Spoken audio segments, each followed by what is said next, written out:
Hola, hoy te vamos a mostrar todo lo que necesitas para hacer unas extensiones de pestañas. Primero que todo, tener una cabina adecuada para las extensiones. Vamos a tener una camilla muy cómoda, una almohada, la lámpara con buena iluminación, una silla con espaldar, unas escaleras y también muy importante siempre tener el antibacterial.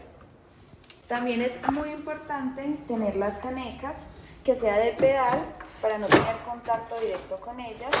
El riesgo biológico, la roja, es todo lo que toca a la clienta, como polvitos, pañitos, algodones, y la blanca todo lo que sea reciclable, siempre que estén cerca de donde vamos a trabajar.